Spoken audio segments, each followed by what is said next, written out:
Magandang gabi.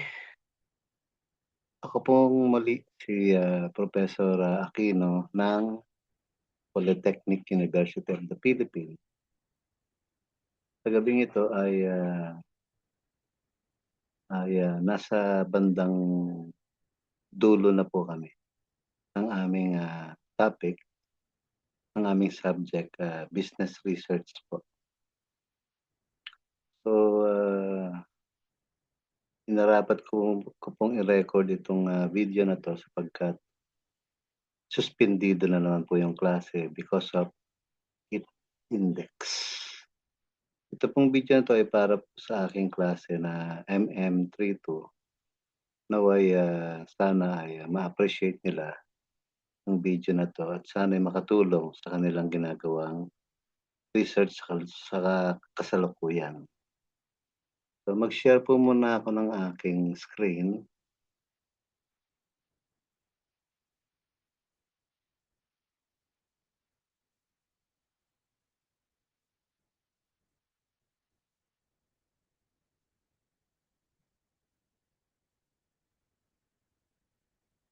Ayan po, nakikita niyo po ba yung aking screen?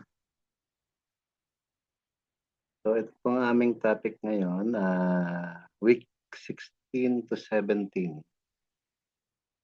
So, medyo malapit-lapit na po yung petsa ng kanilang defense.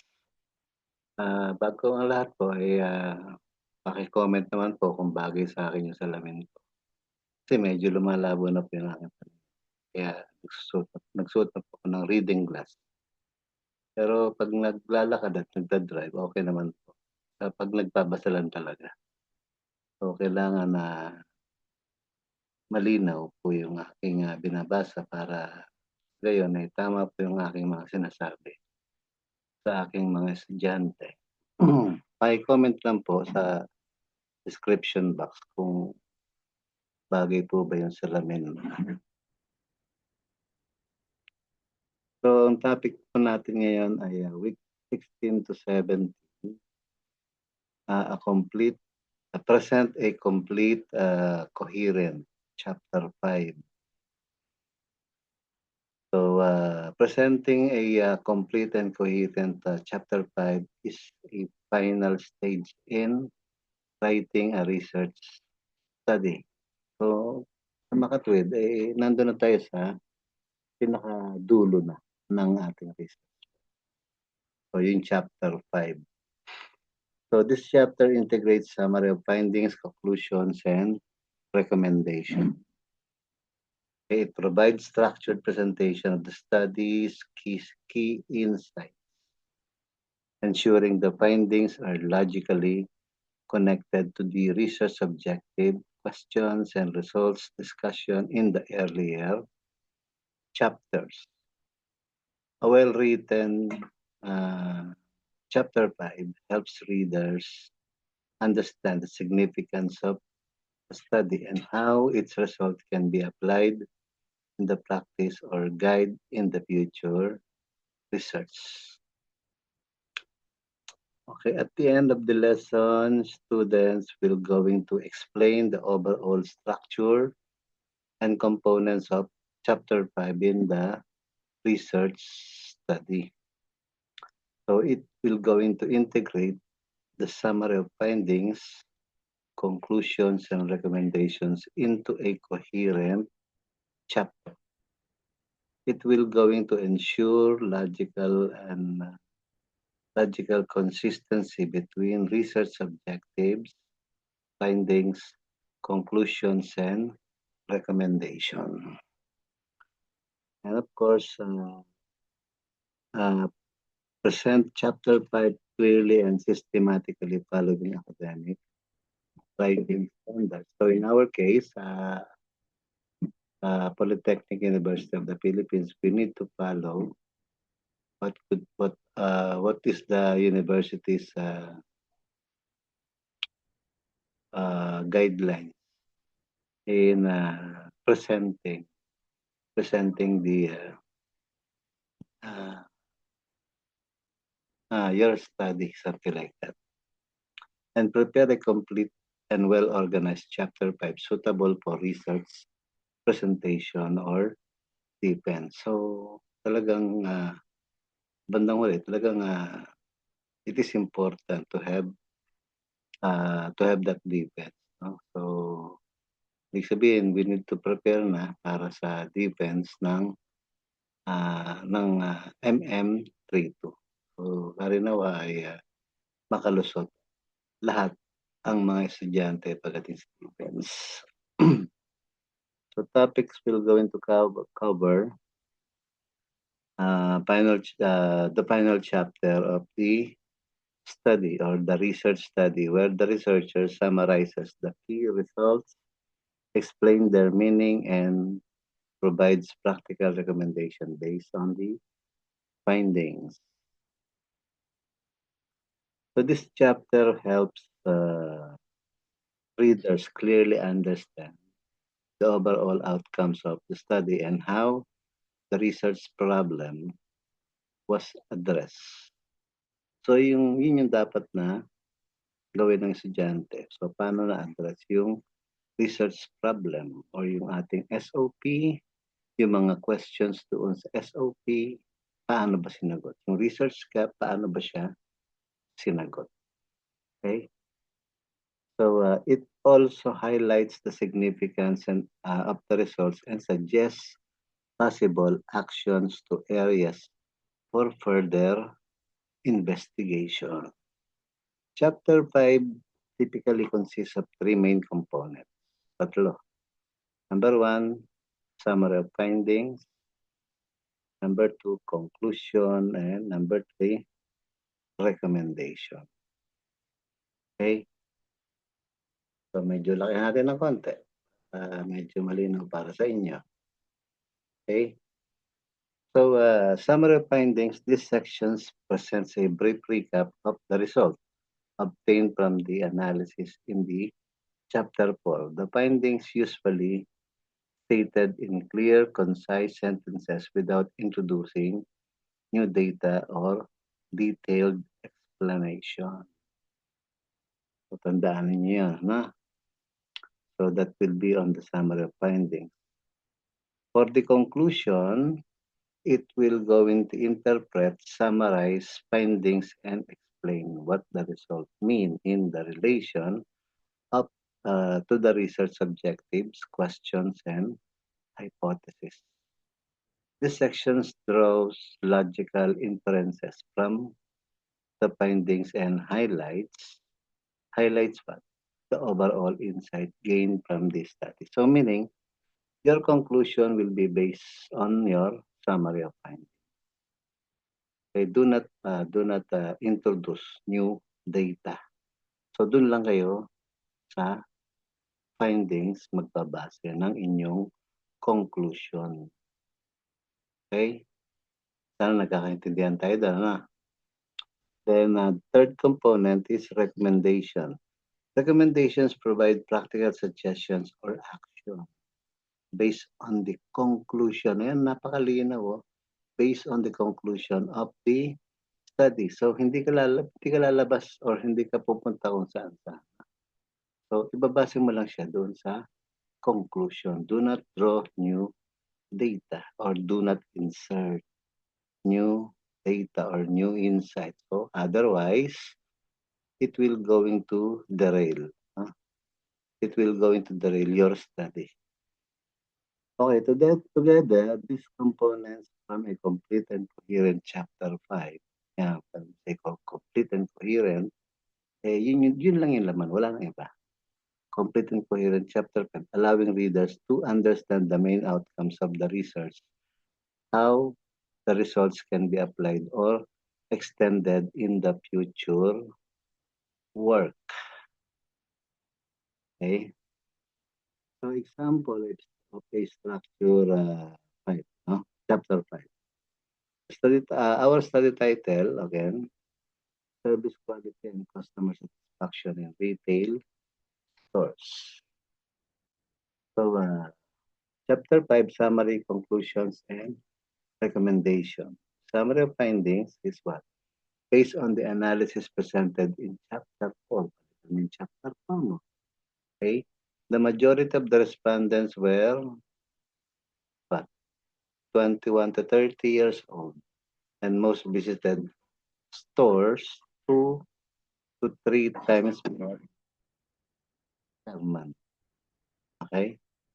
Customers reported a high level of satisfaction with the store services. So, diyan lang tayo lulugar, no? Pagka sinulat natin. So, from our chapter 4, yan yung mga nakuha natin. Okay, a significant positive relationship exists between service quality and customer satisfaction. Okay? So, conclusions for this particular study, based on the findings of the study, okay, it can be concluded that customers are generally satisfied with the services provided in the retail store. So, mapapansin niyo, inulit pa natin yung summary of findings. Inulit pa natin. So, kung babasahin mo, pwedeng sabihin natin yes, pero it is being presented in a different what? Different format. So, dito parang pinresent na lang natin siya ng one paragraph, no? Pero doon sa pinanggalingan niya, it is in bullet, no? Or it is in numbered, okay? 3 items, no? So, that is merely it. Sa conclusion natin, so, basic rin siya dito sa ating summary findings, pero it is being presented in a different format. Okay? So, sana nagkakaintindihan tayo doon.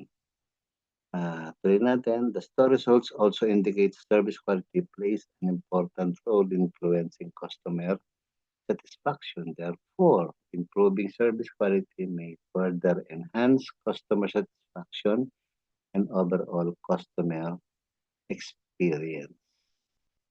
So, sana nagkakaintindihan tayo doon. No? For recommendation, based on the conclusions of the study, the following recommendations are proposed. The company may provide continuous customer service training to maintain high quality. So dito parang sinasagot natin. We are supplying recommendations based from the conclusion. So hindi tayo lalabas.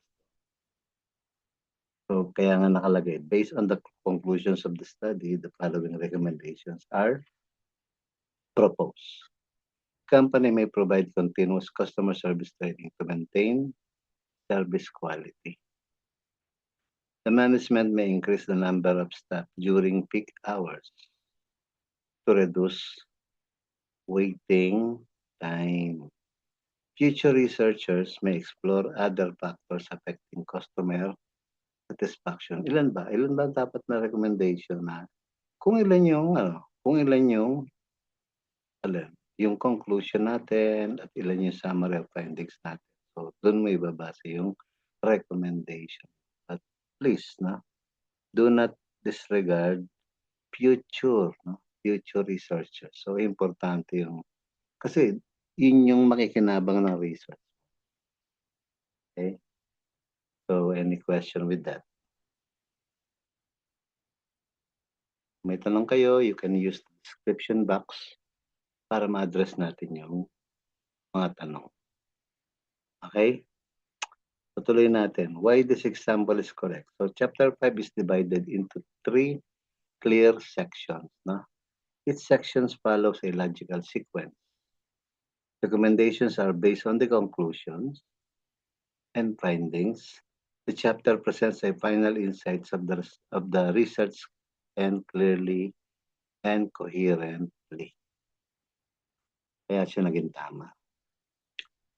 So, on integration of summary of findings, conclusion, and recommendation in a coherent chapter, integrating the summary of findings and conclusions and recommendations into a coherent chapter 5 means presenting these sections in a logical and connected. Yun yung ibig sabihin ng coherent, connected manner. So, that the entire chapter clearly explains the outcomes and implications of the study.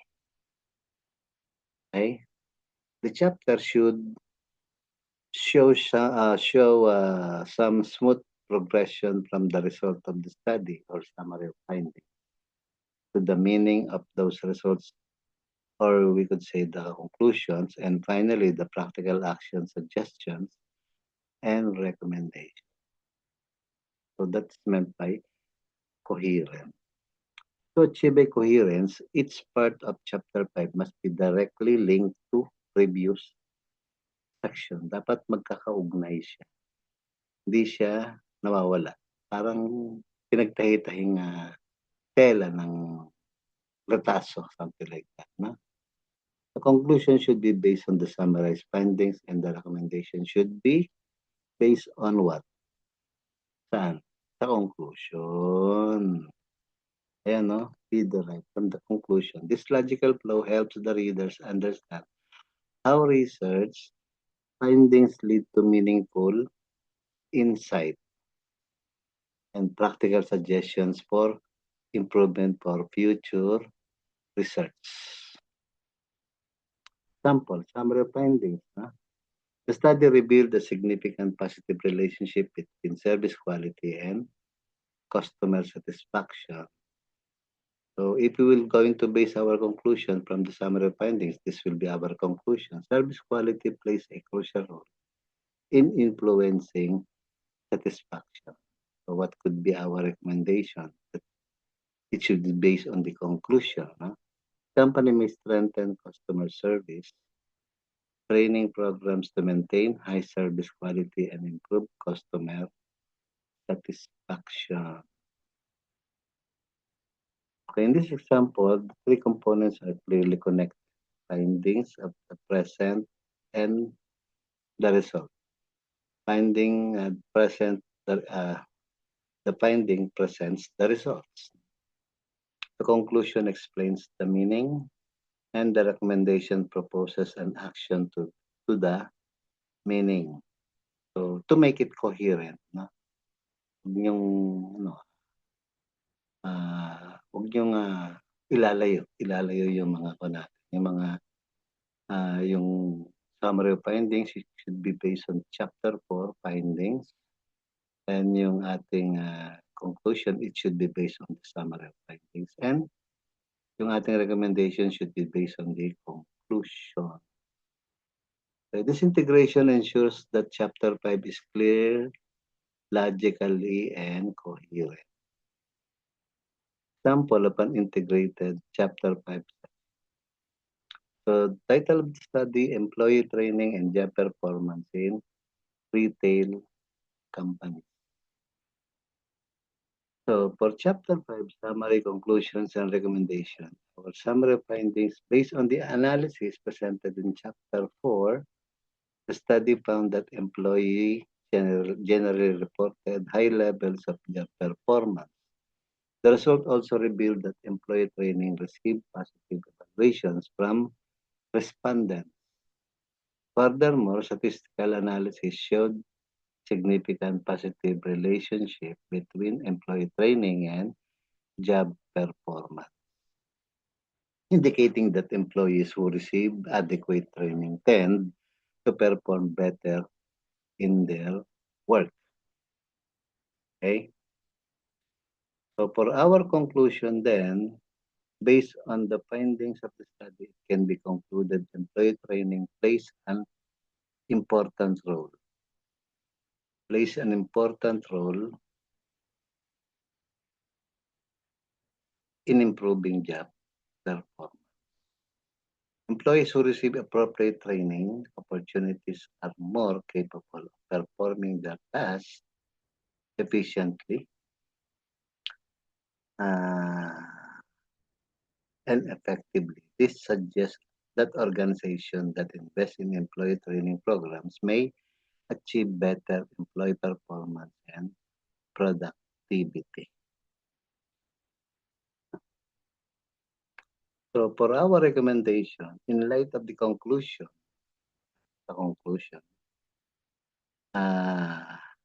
Conclusions drawn from the study, it is recommended that the organization strengthen its employee training and development programs to further enhance job performance. Management may also consider conducting regular trainings,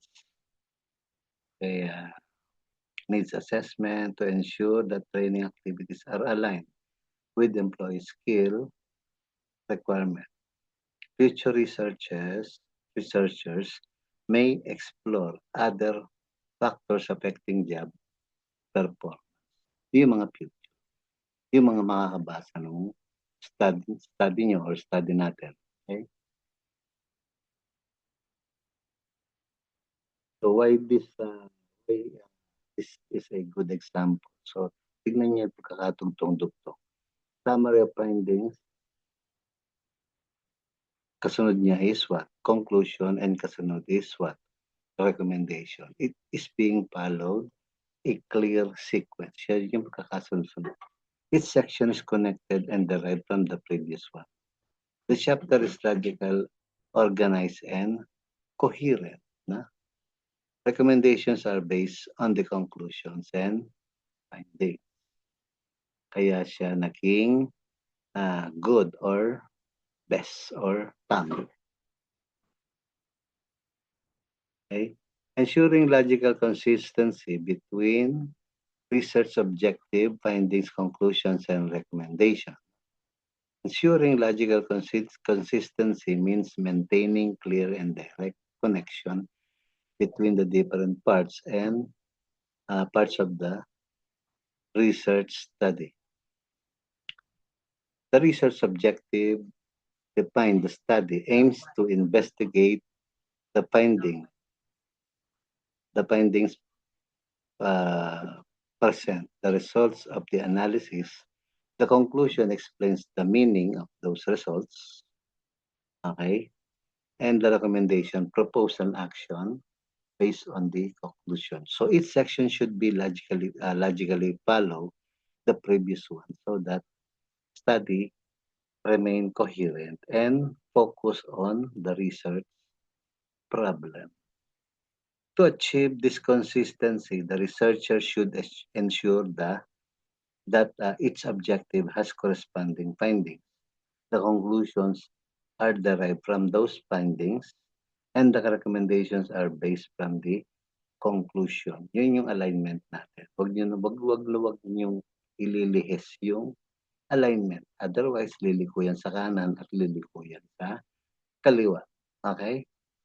This alignment helps readers easily trace how the research questions were being answered and how the study results lead to practical suggestion. I hope you are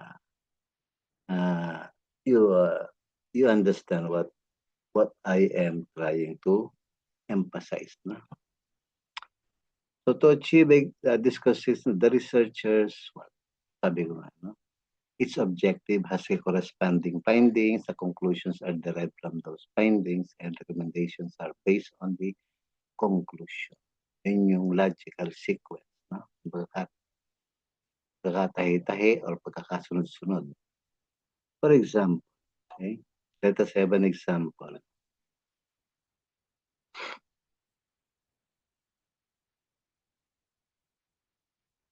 Our example is to determine the relationship between service quality, customers, and customer satisfaction. So findings, the analysis revealed the significant positive relationship between service quality and customer satisfaction. So our conclusion is service quality significantly influences customer satisfaction. That is our conclusion. Our recommendation, the company may strengthen the customer service training programs to improve service quality and enhance customer satisfaction. In this example, okay, each component is logically connected, okay, ensuring that the research flows consistently from the objective and to the recommendation. Examples of logical consistency in Chapter 5, no? Our title, Service Quality and Customer Satisfaction in Retail Stores. That's our title. Our research objective is what? To determine the level of customer satisfaction with the store services. So our findings then, the results showed customers reported a high level of satisfaction with the store services. Our conclusion is from our findings. Okay, customers are generally with services provided by the store. Okay, then our recommendation is the company should maintain a continuously improve its customer service practices to sustain high level of customer satisfaction. So tahi-tahi siya, no? Hindi siya lumiko sa kanan, hindi siya lumiko sa kaliwa. So, isang sequence lang dinadaanan niya. Hindi siya nalilito. Okay? So,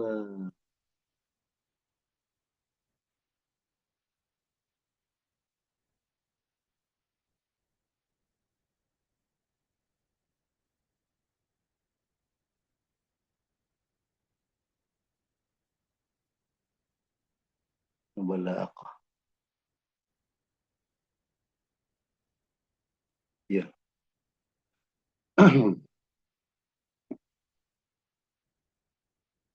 Another example. So, if the research objective is to examine the relationship between employee training and job performance, so our findings, statistical analysis revealed that significant positive relationship between employee training and job performance. That is our finding. So, what will be our conclusion?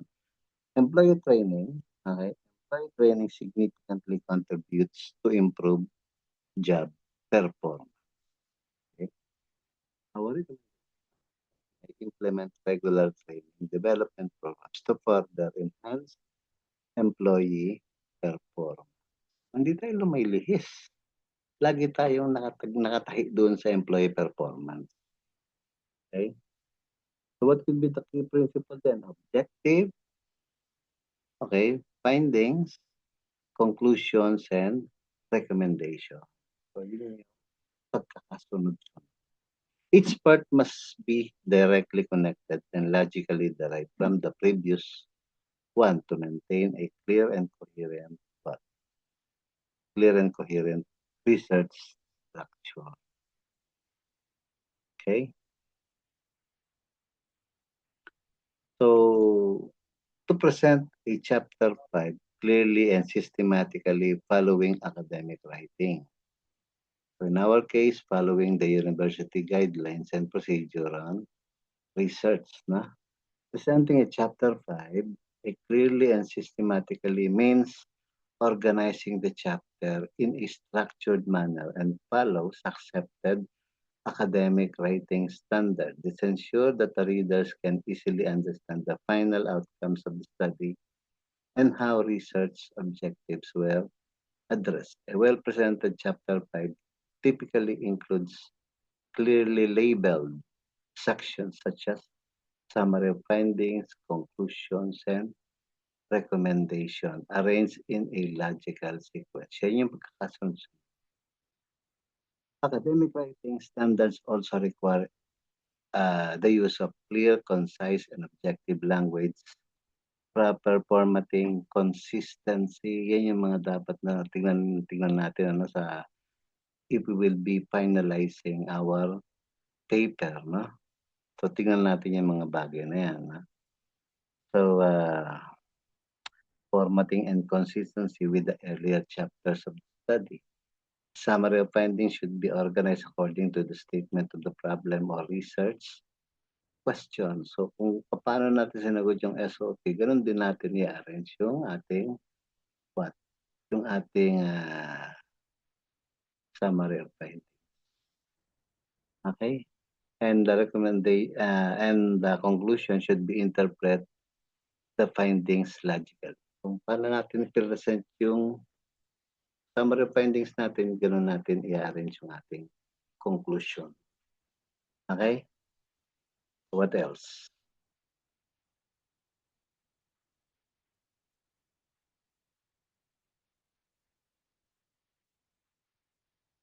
The summary of findings should be based in the organized according to the statement of a problem or research question. The conclusion should be interpret findings logically, and the recommendation should provide a practical suggestion based on the conclusions. Okay? Proper presentation, coherent paragraphs, and accurate referencing further strengthen the clarity and professionalism of what? Chapter 5. Okay? Example. Summary findings. The study revealed that customer reported high level of satisfaction with the store service. Our conclusion then, the findings indicate that service quality plays an important role in influencing customer satisfaction. For recommendation, management may strengthen customer service training programs to maintain and improve service quality. In this example, Chapter 5 is presented clearly, logically, and systematically. Okay? How it is being done. Okay? So, kasi sunod-sunod siya. Ito yung summary of findings, ito yung conclusion, at ito yung recommendation. Okay? Following the standard academic research writing practices. Example of a clearly and systematically presented Chapter 5. Another example. Study title is Employee Motivation Job Performance in Retail Companies.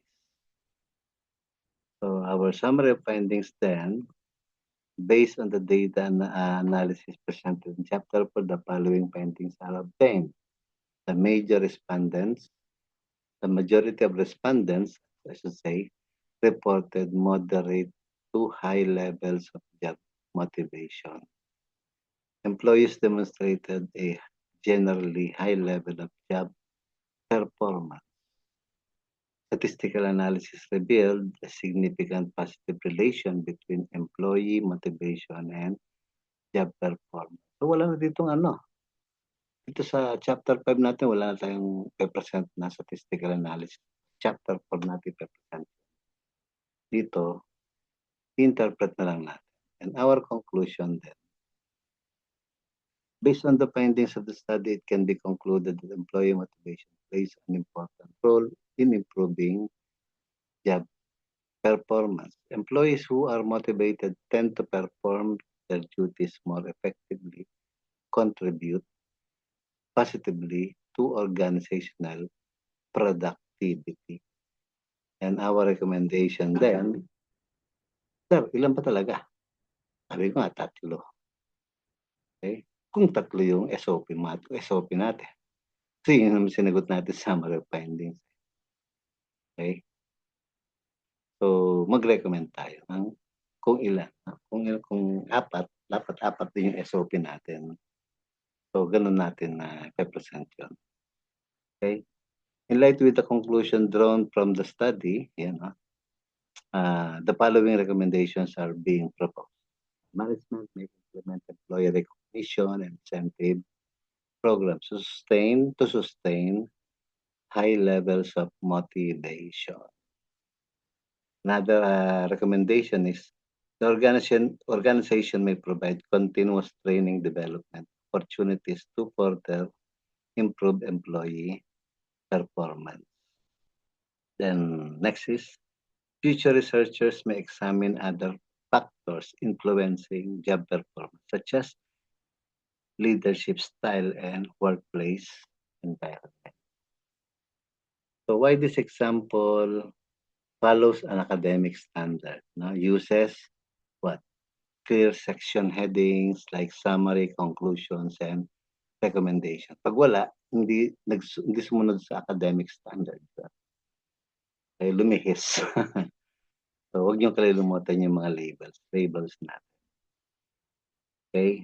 Present ideas logically and systematically. Uses formal and concise language.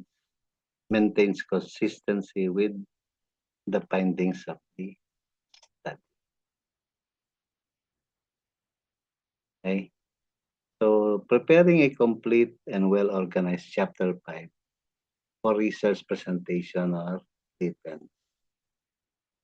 Okay, preparing a complete and well-organized chapter 5 involves presenting the final outcomes of the research in a clear, logical, and structured manner. This chapter synthesizes the result of the study and explains their meaning, implications, and practical application.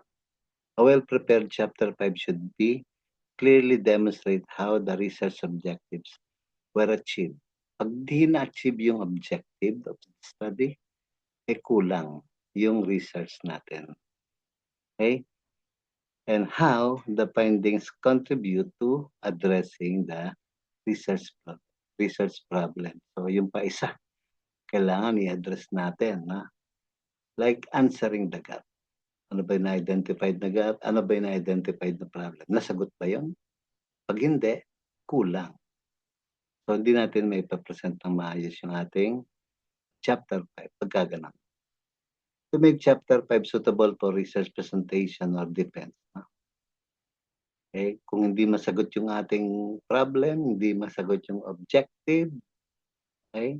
Huwag na tayong mag-defense na kung kakapusin tayo ng oras. Okay? It should follow standard structured consisting of 3 main sections. Ano yung tatlo? Summary of findings, conclusions, and recommendation.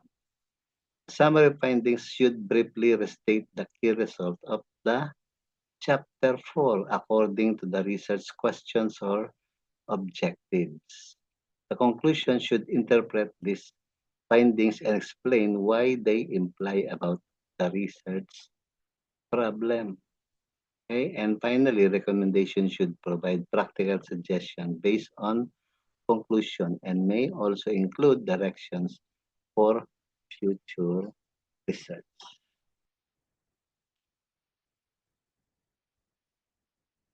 Okay, in addition, chapter 5 should be written in a clear, concise, formal academic language with logical connections between sections. Its recommendation should be derived from the conclusions, and its conclusion should be based on the summarized findings.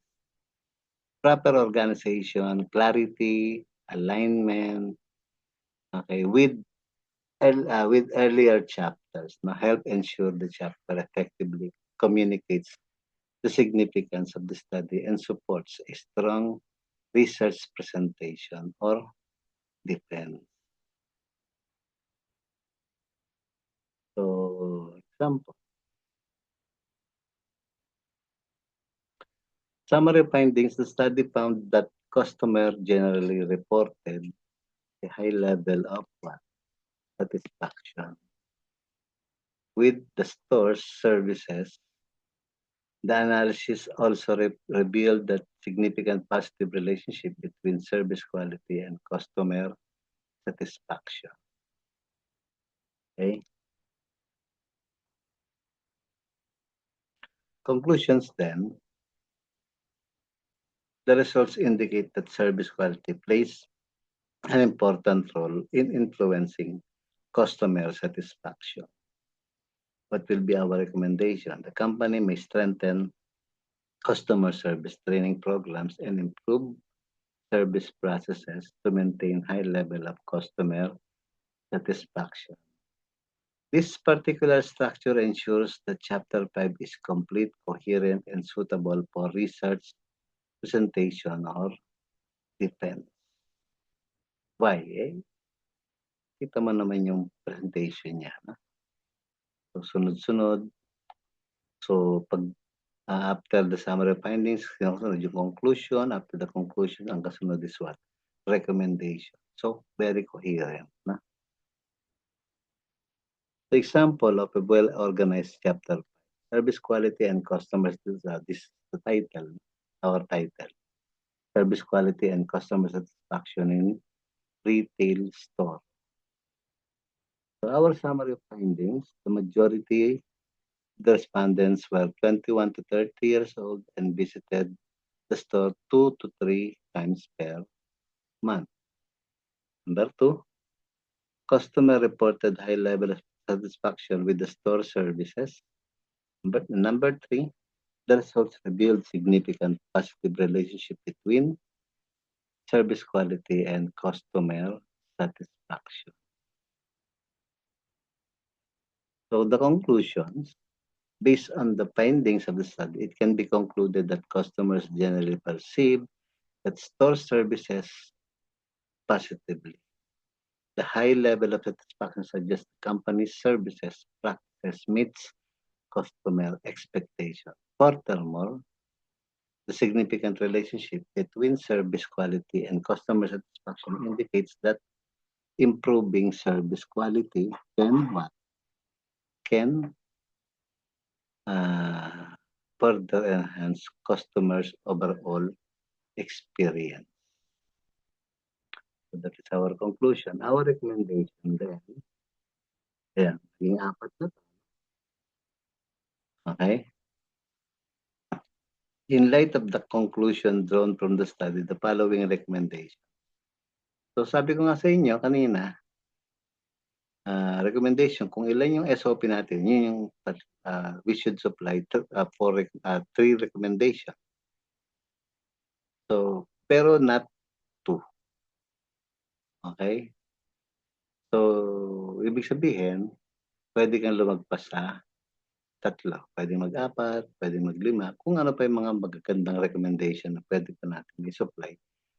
On our study, pinapayagan naman. Pero wag ka namang bababa doon sa number of what? Number of summary of findings natin. Let's say on our findings, we have 3 findings, then you supply only 2 recommendations. Okay? So, pinaka-safe number natin is 3. So, pwedeng what? Pwede maging 4 or pwede maging 5. Bahala na kayo. No? Okay. So, improved service efficiency, management may increase the number of service staff during peak hours to reduce customer waiting time. Strengthen service quality training.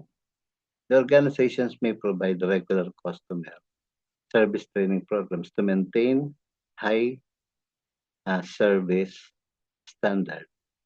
Okay.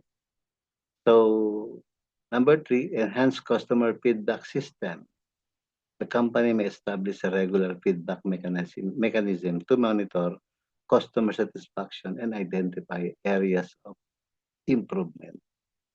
For future research, future studies may explore other factors affecting customer satisfaction such as pricing strategies, store environment, and product availability. So, yung future research niya, pwede pa maging ano yan, another research. So, pwede mong gawa ng title yan, something like that. Pwede mong gawan uli ng panibagong study.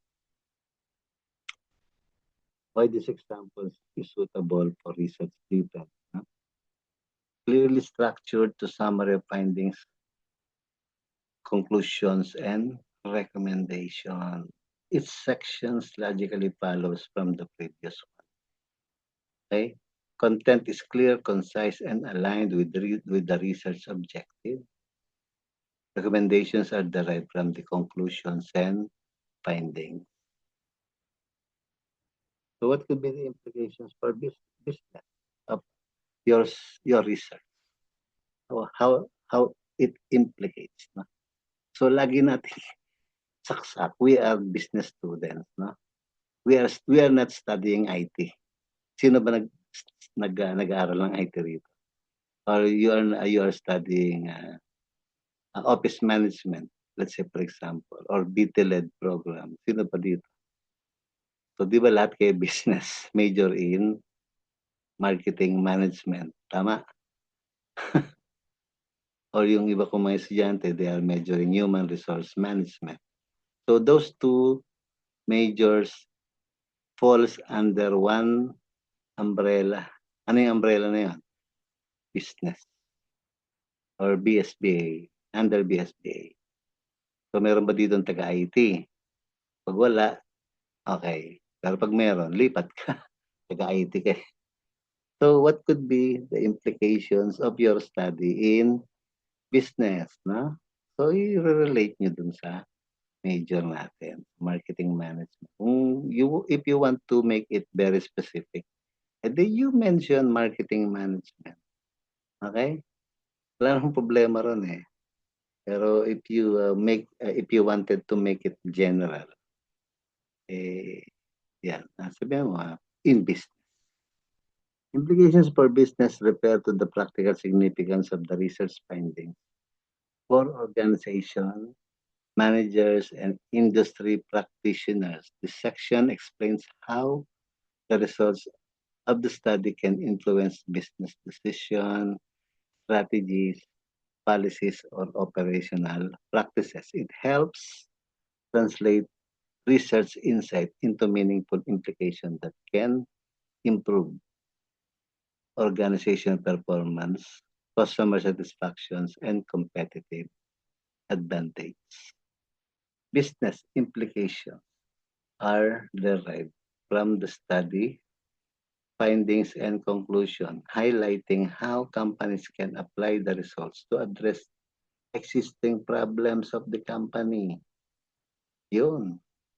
Okay? Or enhance current practice. This section is important because it demonstrates real-world value of your research and shows how the study contributes better decision making in the business environment. So, dun gagamitin yung research natin. Okay? So, hindi siya gagamitin sa ibang field, sa business lang. For example, the study found a significant relationship between service quality and customer satisfaction. So that is the finding. Organization should what? Prioritize improving service quality since better service delivery can enhance customer satisfaction and strengthen customer loyalty.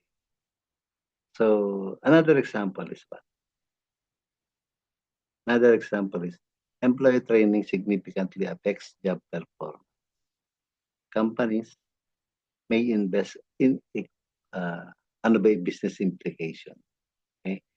So companies may invest in continuous employee training and development to improve workforce productivity and organizational efficiency. That is the implication.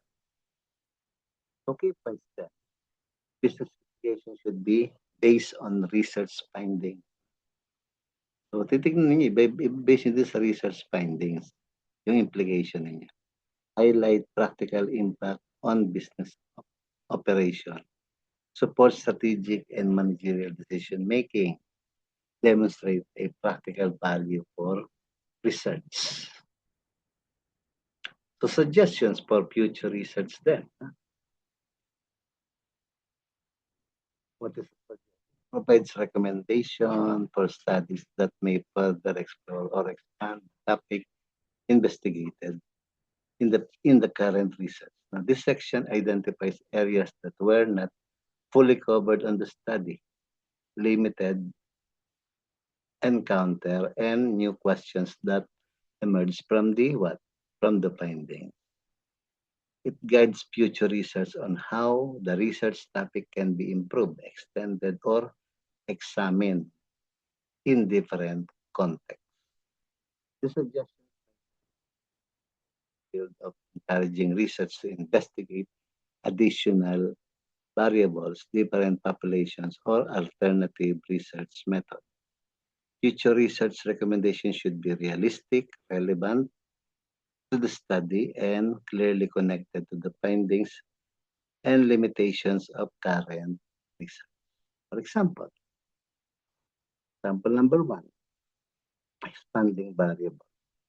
Future studies may examine other factors influencing customers such as pricing. Saan siya nag-expand na? Yung alin? Yung customer satisfaction. Nag-expand siya sa pricing. Nag-expand siya sa strategies. Nag-expand siya sa store environment and product quality. Okay? So, pwedeng maging study pa yan in the future. Another is different research setting. Future researchers may conduct similar studies in different industries or geographical location. Okay?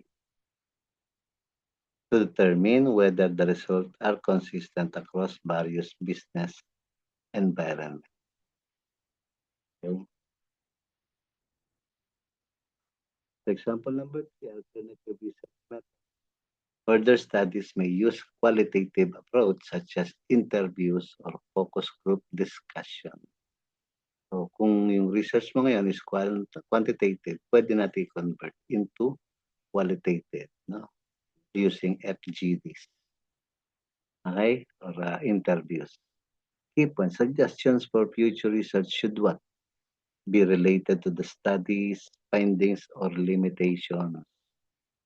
Okay? Identify new research opportunities, encourage further investigation for research topic, and contribute to the development of in the field. Okay? So dapat yung future research should be what? This, no? Like this. Okay? So our learning objective then, course learning objective, produce a complete, coherent, and well-organized that integrates the summary of findings, conclusions, and recommendations in the alignment of the research objective, findings, and academic writing standard. So I hope that this video helps each and everyone understand what is Chapter 5. Okay? So madali na, yun na yung pinaka-result na. So ibig sabihin, you need to ensure that your paper is ready for what? Ready for defense. So for the leader, so may I mention the leader of MM32? Ay, kilala mo kung sino ka. Shout out na lang kay Lemar Laconsay, no? Presidente ng MM3. So, you need to schedule, no? You need to schedule na or you need to prepare na when will be your defense will be what. Pero but prior to that, kailangan nyo nang ipasa yung inyong chapters 4 and 5 para ma-review ko na. At para magkaroon ako ng suggestions. Otherwise, hindi ko kayo papayagan mag-defense pag hindi ko nakita yung papel ninyo. So, ipakita ninyo yung papel ninyo, pero this time, huwag nyo na i-print. Soft copy na lang. No? Soft copy para madali ko siyang ma-review para on my part. Kasi nai-zoom ko siya pagka hindi ko masyado makita or etc. Pero pagka pinaprint nyo pa, hindi ko na masusum yun. No? So, nakakaduling na minsan pagka madilim na yung or gabi na. So, kailangan ipasa nyo muna sa akin. And as much possible, the soonest possible, pakipasa na. Okay? I'm referring to how many groups? Ilang group kayo? 8 groups, 9 groups, 10 groups, 12 groups, 10 groups, or 11 groups, or 12 groups? Hindi ko alam kung ilang groups kayo. Hindi ko na maalala yung nakaraan. Pero this time, kailangan niyong ipasa before I decided for you to prepare your what? Your schedule for final defense. No? So, agapan ninyo kasi baka maubusan tayo ng araw. So, remember, this is what? Week 16 na tayo ngayon. Next week will be what? Week 17. Okay? So, susunod is week number 18. So, kailangan wag siyang lalagpas ng week number 18. So, tandaan niyo, no? Our week ngayon is 16. Next week will be 17 and next week will be week number 18. That will be the final week of the semester. Okay? So, wag tayong lalagpas doon. Pag lumagpas tayo doon, mawalan tayo ng schedule. Okay? So, magre-request na tayo niyan kay Madam Dem Monson, no? Kay Ma'am Dem. Buti kung payagan pa tayo kasi lagpas ng end ng semester. So, kailan kayo magde-depends sa susunod na taon na pagka gano'n. So, lahat kayo incomplete ko na lang pagka gano'n. Gusto niyo ba 'yun? So, kailangan maipasa niyo muna sa akin on the soonest time possible. Okay? Kailangan matapos na. So, ikaw na Laymar ang gumawa ng G-Drive para may-upload nila dun yung kanilang papel, 4 and 5. Okay? So, dun sa 4, isama niyo na rin yung yung SOP, yung objectives and the SOP. Para mas madali kong maibangga yung alin, yung iyong ba tawag dito? Yung iyong chapter 4 and then yung iyong chapter 5. So, huwag niyong kalimutan, no? Isama yung objectives, yung SOP, then yung chapter 4 ninyo at yung chapter 5. Do you understand? So, sana maliwanag 'tong instructions na 'to na otherwise, walang mangyayaring defense para sa MM32. Yung 3-1 tapos na yata, hindi pa rin or hindi pa rin. So, kailangan makasingit tayo ng slot at yung availability ng panel. Okay? So, with regards to the certificate again, ang bilin ko wag na kayo mag-prepare ng certificate kasi hindi naman sila nag-prepare ng certificate, yung ibang mga section. Okay? So, wala nang bibigyan ng certificate, no? Kalimutan niyo na yung certificate. So, again, Mr. Lacunsay, you will be the responsible person on make the schedule of our defense, your final defense. Otherwise, pag walang nangyaring defense, hindi ko kayo bibigyan ng grade. Yun lang yun. Ganun lang kasi. Again, this is Professor Aquino. Okay, saying best wishes, no? Para sa inyong final defense, no? Pero bago ako bumati, titignan ko muna yung papel ninyo kung okay ba. Otherwise, ako yung first, no? Ako yung first na dapat tumingin ng inyong mga papel. So, ako sa akin magre-reflect din yan pagka if you don't have a what? If you cannot able to produce a coherent, complete, and well-organized chapters or chapter 4 and chapter 5. No? So, sa akin magre-reflect yan. So, yun lang, no? Yun yung bill. Sana malinaw yung instruction ko. Okay? So, that would be for now. So, this again, Professor Aquino of Polytechnic University of the Philippines, Quezon City. Okay? So, until next video na gagawin ko. So, That would be all. Thank you and bye-bye.